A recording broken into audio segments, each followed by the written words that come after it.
Was that the plan from the very Yes, beginning? from the very beginning. What was, and who was really on top of this? Kayo ho ba? Because during the press conference of the President, it was you and the President. Yes. So ikaw ho ba nagplano ng lahat ng ito? Hindi naman, hindi naman. It was a group effort. Secretary Teodoro was there, Secretary Anyo was there too, and the President and I. So hindi naman ako. Ako lang ang natira last man standing doon sa Malacanang. Kasi Secretary Teodoro was working out of his office sa Camp Aguinaldo. Secretary Anyo, of course, his specialty is intelligence, so he was gathering all the information in his source, in his location. So ako lang ang nasa Malacanang.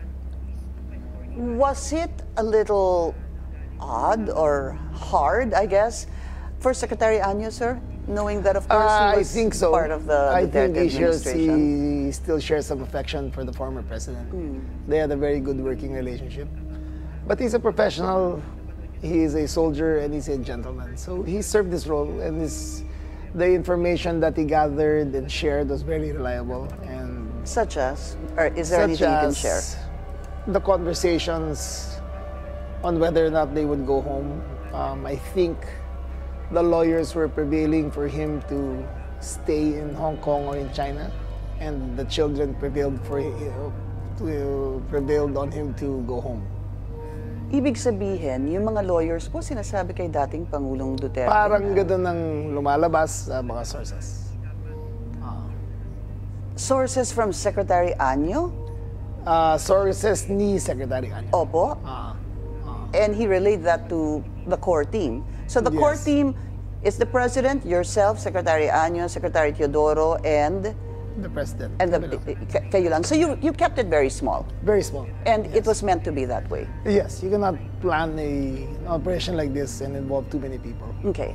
So ayan mga kababayan, magre-react tayo at magbibigay tayo ng opinion dito po sa naging interview po ni DILG Chief John Vic Remulla sa On Point, no, na inamin niya po na ito po ay planado o pinlano nang wala pong masyadong nakakaalam. Maging ang media po ay hindi yan nalalaman, no? At ayun nga po yung mga taong pinangalanan niya at kasama na nga po diyan ang ating Pangulong Bongbong Marcos, no? At sila Gibo Teodoro at si Anyo. Okay, yan yung mga na-mention niyang mga pangalan dito po sa kanyang interview. At ayan nga po, napakarami pong mga tao ngayon, lalo na po yung mga supporters ng Duterte family, ang nagpaabot ng pagkadismaya at galit dito po sa naging pahayag po ni DILG Chief Remulla, dahil nga po sa tingin nila ay ito po ay pagtatraidor sa ating bansa at syempre po sa ating former President Duterte. Sa ngayon mga kababayan, hati talagang opinyon ng mamamayang Pilipino. Natural, meron pong mga against at may mga talagang natutuwa naman dito sa pagkakaaresto ni dating Pangulong Duterte, no? At yan naman po ay hindi natin maiiwasan dahil nasa bansa nga po tayo ng may demokrasya, may freedom of speech, no? Kung ano yung opinion ninyo, nire-respeto natin. Basta wag lang tayong magkakasakitan at below the belt, no? Dahil at the end of the day, Pilipino pa rin tayo, tayo pa rin yung magkakasama at magtutulungan. Okay, so ito papakita ko sa inyo yung susunod na video clip ay ang kaganapan po sa Liwasang Bonifacio. Ito po yung pag-gather po ng KOJC at iba po pong mga kababayan natin na umaten po sa peace rally na ito na sumisigaw po ng bring him home, okay, si Pangulong Duterte. Okay, so panoodin po natin ito at comment nyo po sa ibaba kung ano po yung komento ninyo sa naging pahayag po ni DILG Secretary Remulla. Okay, so ayan, maging healthy lang po yung conversation natin sa comment section at ating pong himay-himayin at talakayin. Be for us, who can be against us? Are we the side of God? Lahat na nasa Diyos ang pananampalataya, sa lahat ng Diyos ang ating pag-asa, siya ang magbibigay. So magkaisa po tayong manalangin. Sabayan po ako.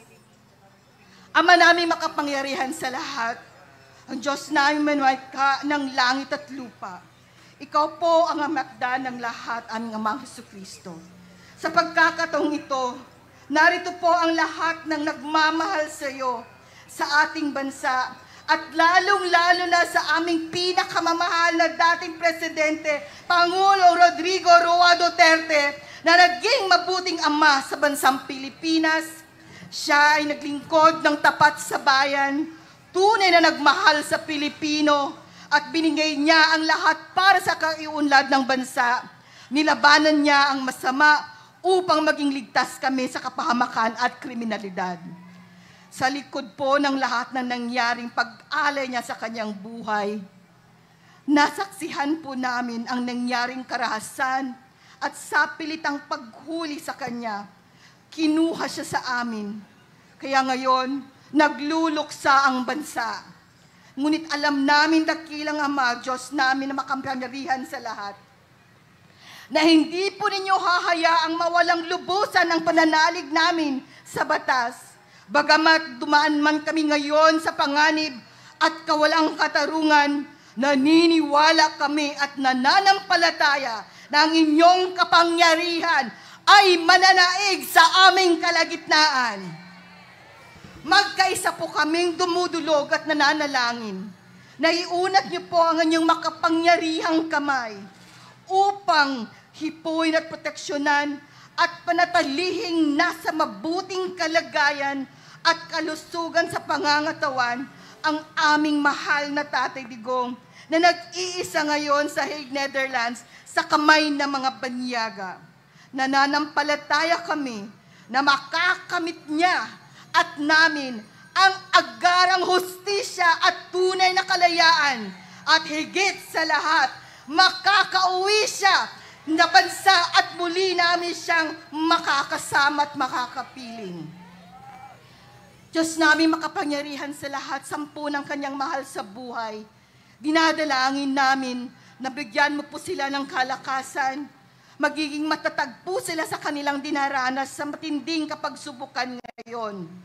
Ingatan mo po si VP Sara, si Mayor Baste, si Congressman Pulong at kanilang mga pamilya at mga anak, at maging si Veronica Kitty Duterte at lahat ng mahal nila sa buhay at ang lahat po na nakapaligid sa kanila na mananatili po silang paglingkuran tunay. Naniniwala kaming dininig niyo po, Ama, ang aming dalangin at tanggap na namin ang kasagutan at milagro. Bagamat may kirot ang aming puso, nananatili kaming mahinahon sa gitna ng unos, sa gitna ng bagyo, dahil alam naming ililigtas mo kami sa kapahamakan mula sa kamay ng kasamaan at kadiliman. At muling masisilayan namin ang pagbubukang liwayway sa tunay na bagong Pilipinas. Sa inyo po ang lakas at sa iyo po nanggagaling ang mga milagro at himala. At alam namin ang inyo pong sakdal na kapangyarihan, ang inyo pong sakdal na kalooban, ang siyang masusunod sa bansang Pilipinas. At maingat po naming binabalik ang lahat ng kapurihan, lahat ng kapasalamatan, lahat ng kulalatian sa iyong dakilang pangalan, aming Hesukristo. Amen. Muling purihin, pasalamatan natin ang ating dakilang Ama. Pwede bang bigyan natin siyang malakas na palakpak na parang nandito na si Tatay Digong? Woo!